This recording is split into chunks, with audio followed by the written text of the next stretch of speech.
Hi everyone, நான் doctor Sasitharan. So இன்றைக்கி நம்ம இன்ஃபெக்ஷன் சீரீஸில் பார்க்க போகிற டாபிக் என்னென்னா டெங்கு இன்ஃபெக்ஷன் டெங்கு ஃபீவர் சொல்லுவோம்.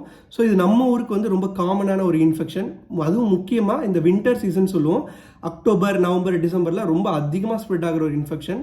ஸோ ஏன் வந்து வின்டர் சீசனில் அதிகமாக இருக்குன்னு கேட்டிங்கன்னா, ஸோ நிறைய மழை பெய்யக்குள்ளே அந்த மழை மூலியமாக தண்ணி வந்து நிறையா ஓப்பனான ஏரியாவில் சாக்கடை, தொட்டி, அந்த மாதிரி லப்பர் டியூப், அந்த மாதிரி ஏரியாலாம் தண்ணி தேங்கி அது மூலியமா கொசுக்கள் வந்து நிறைய முட்டையிட்டு அந்த கொசுக்கள் வந்து இந்த அந்த என்விரான்மெண்ட்டில் இருக்கிற இன்ஃபெக்ஷன், அதாவது டெங்கி விரிடே என்ற ஒரு வைரஸை வந்து அந்த கொசுக்கள் வந்து டிரான்ஸ்மிட் பண்ணும்.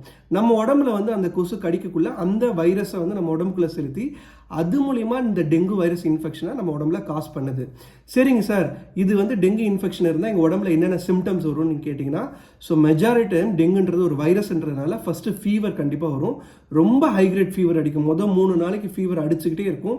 ஃபீவரோடு சேர்த்து வாந்தி, சில டைம் மயக்கமும், ஆகாரம் ஒழுங்காக சாப்பாடு எடுக்காமல் இருப்பீங்க, ரொம்ப டல்லாக டயர்டாக இருப்பீங்க. உடம்புலேயும் இந்த ரேஷஸ் சொல்லுவாங்க. ரேஷஸ்னால் உடம்புல அந்த சிகப்பாக அந்த மார்லலாம் ரேஷஸ் வந்துடும், எரிதுமேட்டஸ் ரேஷ் சொல்லுவோம். அது கூட வயிறு வலியும் ரொம்ப காமனான ஒரு ப்ரெசன்டேஷனாக இருக்கும் இந்த டெங்கு இன்ஃபெக்ஷனில்.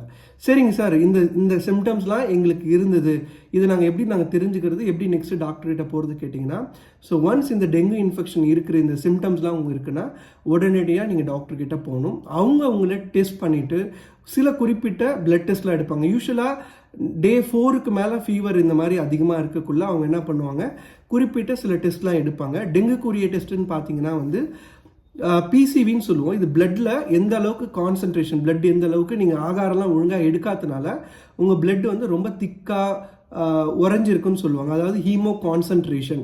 ஏன்னா இந்த ஹீமோ கான்சன்ட்ரேஷன் நம்ம இந்த பிசிவி மூலியமாக நம்ம தெரிஞ்சுக்கலாம் பிளட் டெஸ்ட்டில். அது கூட உங்களோட பிளட்ல வந்து இந்த வெள்ளை அணுக்கள் சொல்கிறோம், இது வந்து WBC, இதுவும் கம்மியாகலை. ஏன்னா டெங்கு இன்ஃபெக்ஷன் என்ன பண்ணுன்னா இந்த செல்ஸ் ப்ரொடியூஸ் ஆகிற மேரோலையும் போய் பிரச்சனையை உண்டாக்குறதுனால இந்த வெள்ளை அணுக்களும் தட்டணுக்களும் முக்கியமாக பிளேட்லெட்ஸும் வந்து ரொம்ப கம்மியாகிறதுக்கான சான்ஸ் அதிகமாக இருக்குது. ஸோ இந்த பிளேட்லெட் ரொம்ப கம்மியாகக்குள்ள சில குறிப்பிட்ட பேஷண்ட்ஸில் ப்ளீடிங் வரலாம். அது வந்து dengue shock syndrome, dengue haemorrhagic fever சொல்லுவோம். அதாவது நேச்சுரல் ஆரிஃபேஸ், வாயு வழியாவோ ஆசன வாயு வழியாவோ ப்ளீடிங் வந்து வரதுக்கான சான்ஸ் ரொம்ப அதிகமாக இருக்குது. ஸோ அடுத்தபடியான டெஸ்ட் என்னன்னு பார்த்தீங்கன்னா டெங்கு IgM எலிசான்னு சொல்லுவாங்க. இந்த டெஸ்ட் வந்து கன்ஃபார்ம் பண்ணும் கண்டிப்பாக டெங்கு இன்ஃபெக்ஷன் இருக்கா இல்லையான்னு கேட்டிங்கன்னா, இது வந்து 5 நாளைக்கு மேலே பண்ணிங்கன்னா ஒரு பெட்டர் ஆப்ஷனாக இருக்கும். இல்லை சார், டே 2 டே 3லே சில டெஸ்ட் எதாவது பண்ண முடியுமா, ஏன்னா டெங்கு வந்து ஒரு சீரியஸான இன்ஃபெக்ஷன் சொல்கிறீங்க அப்படின்னு சொல்லக்குள்ள NS1 சொல்லுவோம், டெங்கு நான் ஸ்பெசிஃபிக் ஆன்டிஜன் சொல்லுவோம். ஸோ இந்த நான் ஸ்பெசிஃபிக் ஆன்டிஜன் வந்து ஒரு 3வது நாள் 4வது நாளே நம்ம பிளட்ல வந்து அப்பியர் ஆக ஆரம்பிச்சிடும். ஸோ அதை நீங்கள் பார்த்தீங்கனாலும் உங்களுக்கு ஹெல்ப்ஃபுல்லாக இருக்கும் டெங்கு இருக்கா இல்லையான்ட்டு. ஆனால் அது வந்து கன்ஃபார்மாக அது இருந்தால் 100% டெங்குன்னு நம்ம சொல்ல முடியாது. ஏன்னா அதை கன்ஃபார்ம் பண்ணுற டெஸ்ட் வந்து டெங்கு IgM டெஸ்ட்னு சொல்லுவோம். இது மூலியமாக தான் கன்ஃபார்ம் பண்ணுவோம். சரிங்க சார், எல்லா டெஸ்ட்டும் பண்ணிட்டோம், உடம்பு ரொம்ப சிம்டம்ஸ்லாம் அதிகமாக இருக்குது, குழந்தை ரொம்ப சோர்வாக இருக்கா, தண்ணி எடுத்துக்கல, ஸோ நாங்கள் அதுக்கு என்ன ட்ரீட்மெண்ட் பண்ணுறது, டெங்குக்கு ஏதாவது மாத்திரை இருக்கா டெங்கு இன்ஃபெக்ஷன்ஸ் கேட்டிங்கன்னா, அங்கே தான் முக்கியமான ஒரு விஷயம். டெங்கு இன்ஃபெக்ஷனுக்கு வந்து ட்ரீட்மெண்ட் வந்து தண்ணி தான். ஏன்னா நீங்கள் வந்து தண்ணியே குடிக்கிறதுலன்றனால தான் உங்கள் உடம்புல வந்து ஹீமோ கான்சன்ட்ரேஷன் சொல்லுவோம், ரத்தம் அதிகமாக உறையிற தன்மையை உண்டாக்குது. ஸோ அதை ப்ரிவென்ட் பண்ணுறதுக்கு டெங்கு உங்களுக்கு இருக்குன்னா நீங்கள் எந்த ஒரு காம்ப்ளிகேஷன்ஸ் இல்லாமல் இருந்தீங்கன்னா நீங்கள் வீட்டிலே தண்ணி நிறைய குடிக்கணும். இப்போ வந்து நீங்கள் வந்து ஒரு 20 கிலோ ஆள் இருக்கீங்கன்னு கேட்டிங்கன்னா அட்லீஸ்ட் 2லேருந்து 3 லிட்டர் தண்ணி குடிக்கிறது உங்கள் பிளட்டை வந்து கொஞ்சம் இன்னும் இம்ப்ரூவ் ஆக வைக்கும். ஓகேங்களா? சரி சார், இல்லை சார் ஆகாரமே எடுத்துக்க மாட்டுறாங்க, ரொம்ப டல்லாக இருக்காங்க அப்படின்னு சொன்னீங்கன்னா அவங்க தான் ஹாஸ்பிட்டல் அட்மிட் பண்ணுற கேண்டிடேட்டாக இருக்கும்.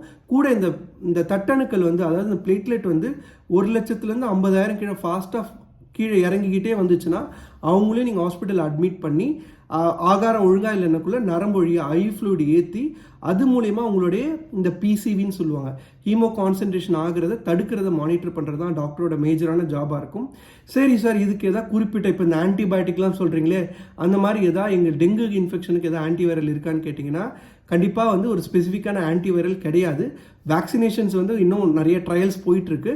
வேக்சினேஷன்ஸும் இன்னும் கொஞ்சம் டைம் ஆகும் வர்றதுக்கு மார்க்கெட்டில்.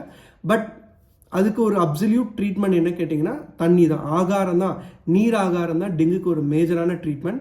நீங்கள் சீரியஸாக இருக்குள்ள கண்டிப்பாக ஹாஸ்பிட்டல் அட்மிட் ஆகி உங்கள் டாக்டர் வந்து உங்களுடைய மல்டிபிள் மானிட்டரிங் சொல்லுவாங்க, அதாவது வெள்ளை அணுக்கள், தட்டணுக்கள், ஹீமோ கான்சன்ட்ரேஷன் ஆகுதா, இது எல்லாமே மானிட்டர் பண்ணி உங்கள் ஓரல், அதாவது நீங்கள் மறுபடியும் பழைய மாதிரி ஆகாரம் எடுத்துக்கக்குள்ள உங்களுக்கு டிஸ்சார்ஜ் பண்ணுற பிளான்லாம் பண்ணுவாங்க.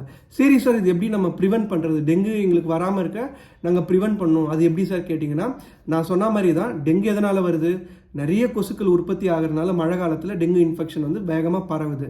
ஸோ நீங்கள் அதை தடுக்கணும்னா உங்கள் வீட்டை சுற்றி தேங்கி கிடக்கிற தண்ணிகள், குட்டைகள் இது எல்லாமே வந்து நீங்கள் அது வந்து மூவ்மெண்ட் இருக்க மாதிரி பார்த்துக்கணும். எங்கேயும் வந்து தண்ணி ரொம்ப நேரம் தேங்கக்கூடாது. அது மூலயமா இந்த கொசுக்கள் ப்ரீட் பண்ணி இந்த இன்ஃபெக்ஷனை அதிகமாக ஸ்ப்ரெட் ஆகுது. சார் ஃபைனலாக எங்களுக்கு ஒரு டவுட் இருக்குது சார்.